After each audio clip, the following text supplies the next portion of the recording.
Sa isang sitio sa bayan ng San Joaquin, Iloilo, maraming kababalaghan ang nangyayari noong unang panahon.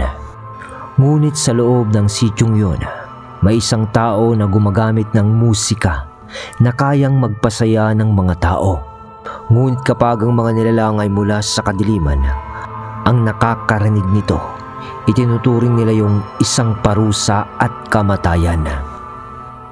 Sa nabanggit na lugar, taong 1970, mga kabagis, umpisahan ng pagganahin ang ating mga imahinasyon sa paki ng subscribe button. Palike na rin mga kabagis ko. Salamat. Marami ang nagpatunay sa angking galing sa binansagang ibon ng mga upukan at inuman na si Mang Romano. Di lang kasi siya magaling kumanta, magaling din siyang gumamit ng iba't ibang uri ng instrumento ng musiko, gaya ng gitara, plauta at kudyapi na siya mismo ang gumawa. Kilala din siya sa kanilang sityo na isang batikang antingero. Ang mga sakit gaya ng mga naiingkanto o ginagambala ng mga engkanto ay minamani-mani niya lamang. Napakaraming gumagalang at nagbibigay respeto sa kanya noon ng kanyang kababaryo. Dahil kahit ang komplikasyon sa katawan ng mga tao ay kaya din niyang pagalingin. Gamit lamang ang pagsusulat niya ng mga orasyon sa papel na kanya namang itinatapal sa katawan ng taong may sakit, habang may mga ibinubulong-bulong ito. Ngunit marami sa kanyang mga kababaryo, tulad ng isang mabagsik na mamamatay aswang, itong si Mang Romano. Ang isa sa nakakaalam ng bagay na yon ay itong si Abelardo. Nang isang araw, nagtungo sina Abelardo at ang kanyang asawa noon sa tahanan ni Mang Romano upang ipakonsulta ang kanyang asawa dahil lagi itong nahihilo at nagsusuka. Alam niyang buntis ang kanyang asawa, ngunit ang ipinagtataka niya, ilang beses nang nabuntis ang kanyang asawa, subalit lahat ng iyon ay bigo dahil lagi itong nakukunan na isa din na nais masolusyonan ni Abelardo. Halos ilang taon na kasi silang mag-asawa, ngunit di pa rin sila nagkakaroon ng supling. Pagdating nila sa tahanan ni Mang Romano,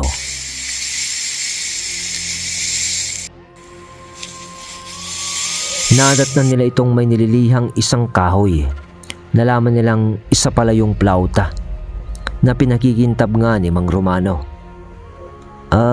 Magandang umaga ho, Mang Romano, wika ni Abelardo. Magandang umaga rin naman sa inyong mag-asawa. Mabuti naman at naisipan nyo nang lumapit sa akin. Tugon ng matanda. Ano hong ibig nyong sabihin, Mang Romano? Tanong niya dito. Alam ko ang pakay nyo kung bakit kayo tumungo dito. Problema sa pagbubuntis, hindi ba? Sagot sa kanila nito. Paano nyo hong nalaman? Gayong di pa namin sinasabi sa inyo. Matagal na akong manggagamot, iho. Kaya lahat ng karamdaman o problema ay nalalaman ko sa oras na tumapak ang kung sino mang may kailangan sa akin, sa aking bakuran.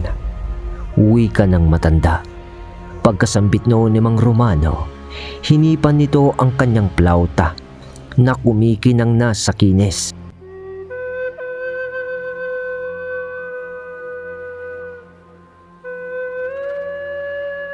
Nang marinig nila yung mag-asawa, tila man naging payapa ang kanilang pakiramdam.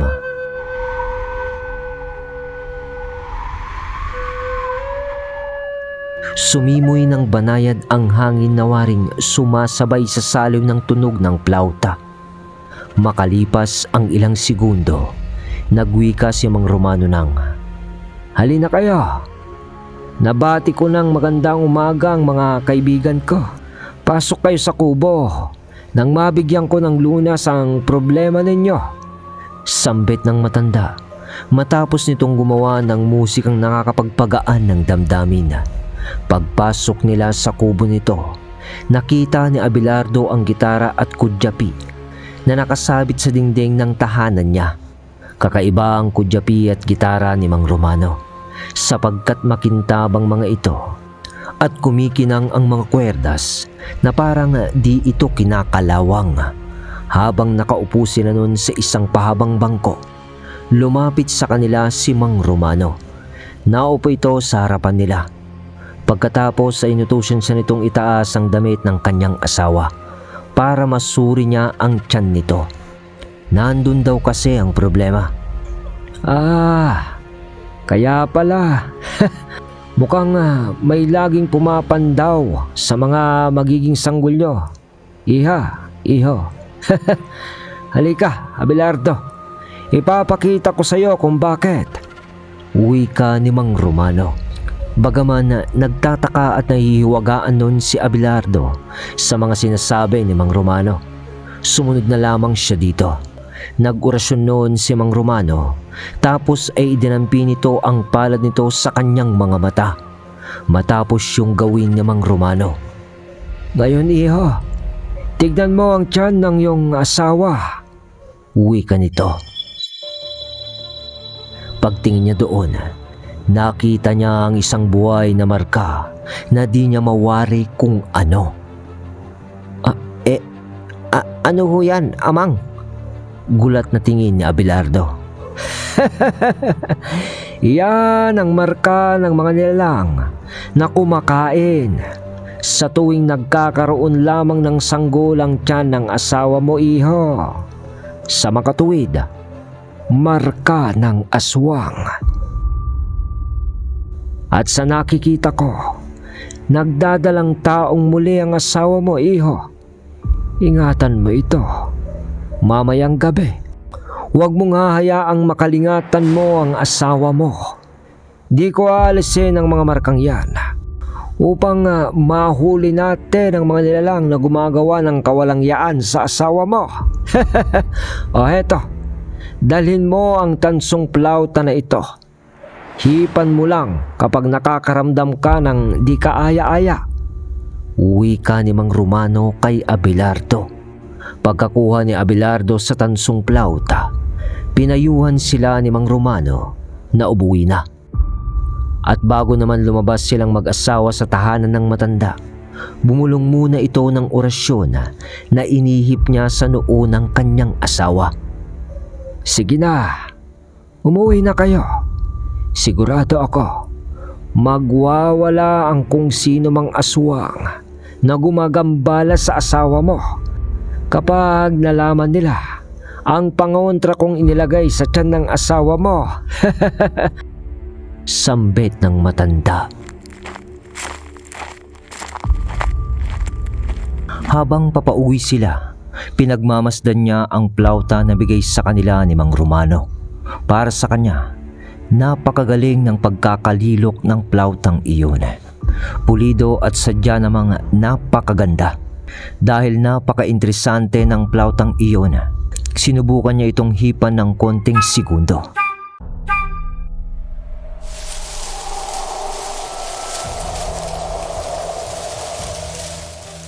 Ngunit sa pagtunog ng plauta, biglang humangin ng malakas na nagkaluskusan ang mga dahon ng puno.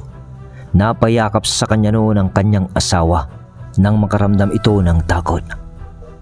Mahal, anong ginagawa mo? Tanong nito sa kanya. Di ko alam kung anong nangyayari, mahal. Para kumalskos ng ganyan ang mga puno.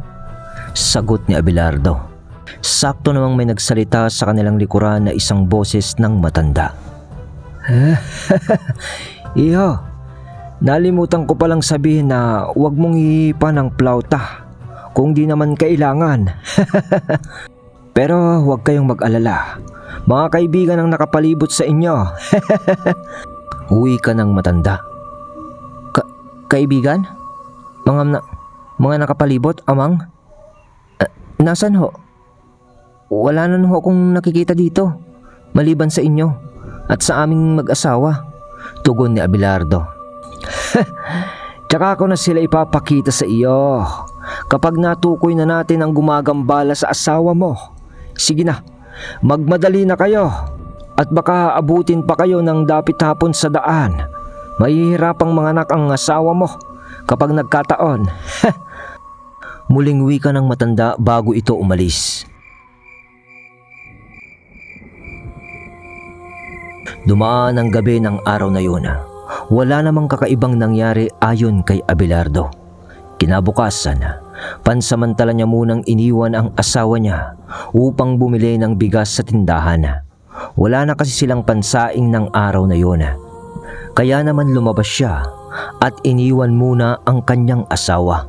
Medyo natagalan siya noon dahil sa medyo may kalayuan sa kanilang tahanan ang tindahan kung saan sila nakakabili ng bigas. Pag-uwi niya noon, nadatnan niya ang kanyang asawang tulala habang lumuluha na animoy na tigalpo. Nakita niya din sa sahig ang plauta ni Mang Romano. Mahal, anong nangyari sa'yo? May sumilip sa bintana, Abel, habang nakayaga ako sa papag. Maitim na malaki ang mata. May mahahabang kuko. Marami din siyang matatalas na ngipin. At balak niya sanang pasukin ang bahay. Hinawakan ko ang plauta, ngunit nabitawan ko at nalaglag ko sa sahig. Napatingin doon ang nilalang at sumigaw. Tapos bigla na lang kumaripas ng takbo. Tugon sa kanya ng kanyang asawa. Kaya naman ng araw ding yun, muli silang sumangguni kay Mang Romano na nadatnan naman nilang nakikipag-inuman sa iba nilang kababaryo sa tahanan nito. Nagkakantahan pa nga ang mga yun habang tumutugtog ang matanda gamit ang gitara. Paglapit nila sa mga yun, "Oh, Abelardo, napaaga ata ang pagbisita nyo."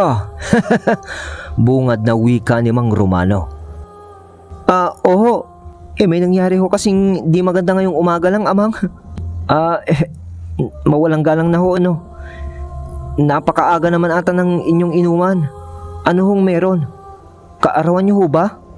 Tugon niya dito. Wala naman iyo. Nagkakasiyahan lang naman kami. Ang totoo niyan, kagabi pa kami dito. Sagot sa kanya nito. Ha? Oo nga, Abelardo. Halika, tumagay ka muna.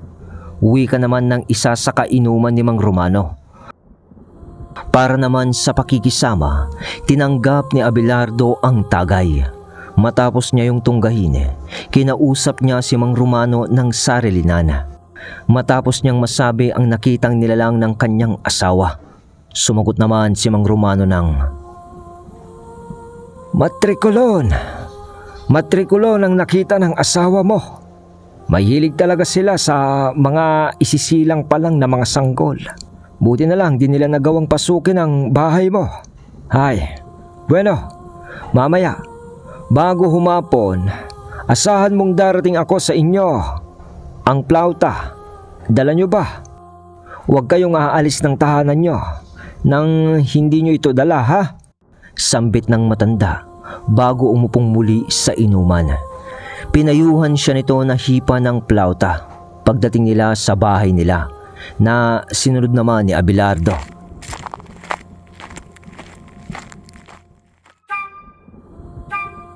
Nang magawa niya yon, para bang naramdaman niya nga nasa ligtas silang lugar ng mga oras na yon. At nang magbabandang hapon na, hinihintay ni Abelardo ang pagdating ni Mang Romano. Ngunit sumapit na lang ang takip silim. Wala pa rin ito.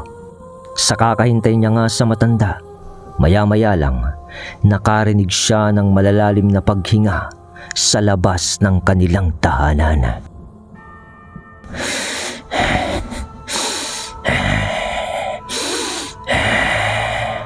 Kaya agad niyang pinapasok ang kanyang asawa sa kanilang silid at siniguradong maayos ang lahat ng panaranang pinto at bintana nila. Muli niyang hinawakan noon ang tansong plauta at agad na inihipan. Pagkaihip niya doon, kasunod noon ang pagdinig niya ng mga pagkalabog sa kanilang bakuran na para bang may nagsusuwagang mga kalabaw. May mga garalgal na angel din silang naririnig sa tuwing magkakaroon ng malakas na pagkalabog. Yakap-yakap niya noon ang kanyang asawa na labis na ang takot. Napilit niya noong pinapahinahon dahil sa baka makunan pa ito. May humahampas na rin noon sa kanilang dingding na para bang balak yung wasakin. Panay na ang pagtawag nila noon sa ngalan ng Diyos na sana ay iligtas sila nito. Maya-maya pa, biglang nawasak ang pintuan nila na para bang sapilitan yung sinira sa pamamagitan ng malakas na tadyak. Kasunod noon ang pagdungaw noon ng isang nilalang na may malalaking mata at napakaraming matatalas ng ngipin habang nakangisi ito ng nakakaloko. Subalit, para bang may tila humatak doon papalabas sa kanilang tahanan. Nasira pa noon ang kanilang dingding nang doon yun napahawak nang may humatak dito na ubod ng lakas. Habang tila ba may nagaganap na labanan sa labas ng kanilang bahay,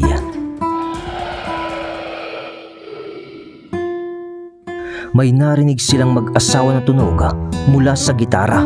Kasunod ng mga kaibigan, pasensya na.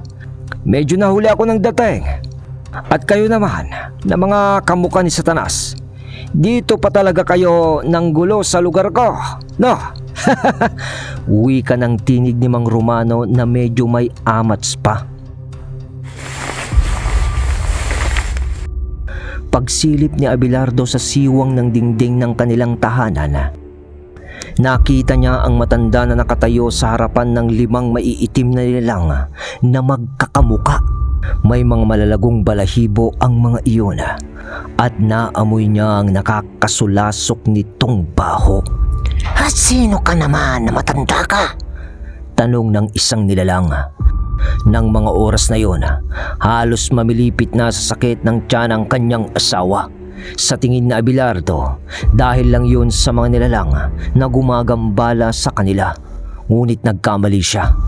Mahal, tiisin mo lang. Nandito na si Mang Romano.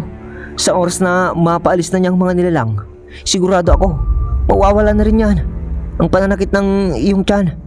Uwi ka ni Abel.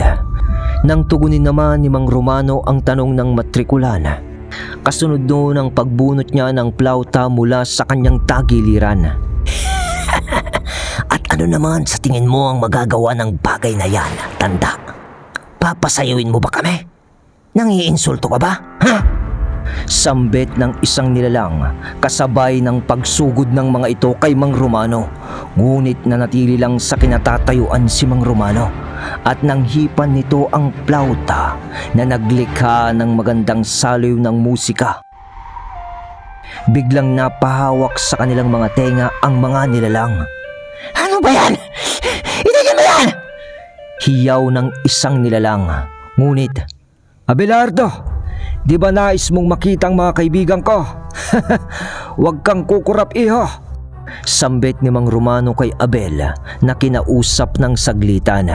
Kasunod noon ang pag-ihip nito ng orasyon patungo sa kanilang tahanan nang magawa yon ng matanda.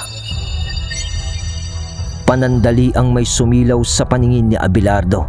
Pero gaya ng sabi ng matanda, hindi siya dapat kumurap.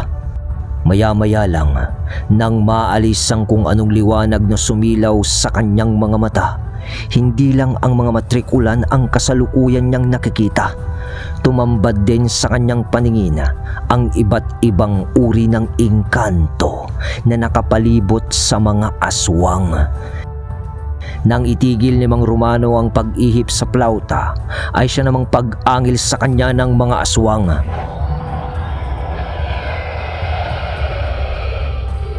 Magbabayad ka, tanda! Sigaw ng isa sa mga yun.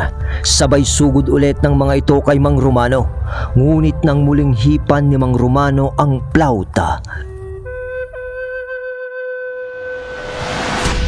may isang napakalaking nilalang ang bigla na lang lumitaw doon sa lugar. Nakaagarang sumapak sa mga matrikulan. Nagsitila po ng mga yun na agad naman dinarag ng iba pang engkanto sa lupa. Matapos yun ay ang gitara naman ang kinalabit ni Mang Romano. Mula sa saliw ng tugtog noon, tila ba sumusunod ang mga engkanto dahil habang kinakalabit yun ni Mang Romano,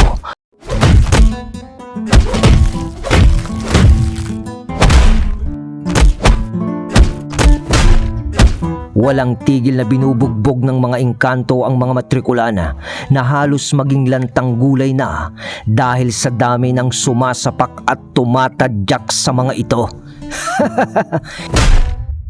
Hindi nyo ba alam na ang mga kagamitan kong ito ay mula sa kahoy ng puno ng mimosa, na mismong ang mga engkanto ang nagpahintulot at nagbigay sa akin? Kaya lahat ng engkantong naninirahan sa punong yon ay naging akin ng kaibigan. Pagbibigyan ko kayong mabuhay sa ngayon, pero sa susunod na bumalik pa kayo dito, sinisigurado kong magsisisi kayo. Wika ni Mang Romano kasunod ng pagpapakawala niya sa mga matrikulana. Iika-ika namang tumalilis papalayo ang mga yun nang walang lingon-lingon na. Nang makaalis na ang mga nilalang, nagulat na lang si Abelardo nang sumigaw ang kanyang asawa. Abel! Abel! Paglingon niya doon, nanlaki ang kanyang mga mata nang sa kandungan ng kanyang asawa ay nakautlaw na ang ulo ng isang sanggol. Manganganak ka na! Manganganak ka na, mahal! Uwi ka ni Abel, sabay tawag niya sa matandang si Mang Romano. Pagpasok ng matanda sa bahay nila, sinabi nito na di niya nasakop ang bagay na yon. Sinabi na lang nito kay Abelardo ang mga bagay na dapat niyang gawin, dahil kung tatawag pa sila ng kumadrona para doon, siguradong matatagalan pa. At sa tulong nga ng matanda, nalaman ni Abelardo ang mga bagay na dapat niyang gawin sa mga sitwasyong ganon. At bago lumipas ang gabing yun,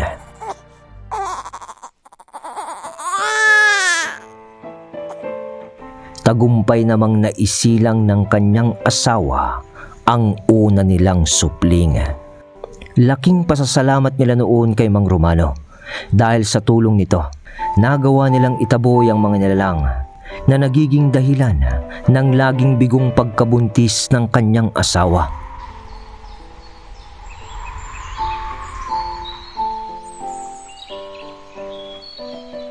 Lumipas ang isang taon.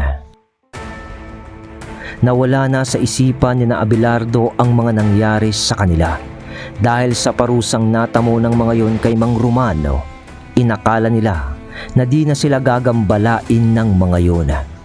Ngunit nang magdalang taong muli ang kanyang asawa, bumalik ang mga matrikulan. At di lang yon, may mga sumabay pang tiktik na gusto ring makuha ang anak nila at ang kasalukuyang dinadalang sanggol ng kanyang asawa. Pero nang dahil sa tansong plauta na bigay sa kanila ni Mang Romano, muli silang nakatanggap ng tulong mula sa matanda. At sa pagkakataong yun, pinatay na ni Mang Romano ang mga aswang sa pamamagitan ng paglikha ng nakakabinging musika para sa mga aswang. Ibinaon din sa hukay ng mga engkanto ang mga aswang na yun na lugas-lugas ang katawan. At mula ng sandaling yun, napakataas ng naging respeto ni na Abelardo kay Mang Romano na lumisan sa kanilang baryo at nagtungo na sa di nila alam na lugar. At doon ay naging malalim din ang kanyang paniniwala sa mga hiwaga na nagaganap sa mundo. Nanatili din sa kanya noon ang tansong plauta na siyang tanging kanyang naging ala-ala sa isang matanda, si Mang Romano, na isang antingerong musikero.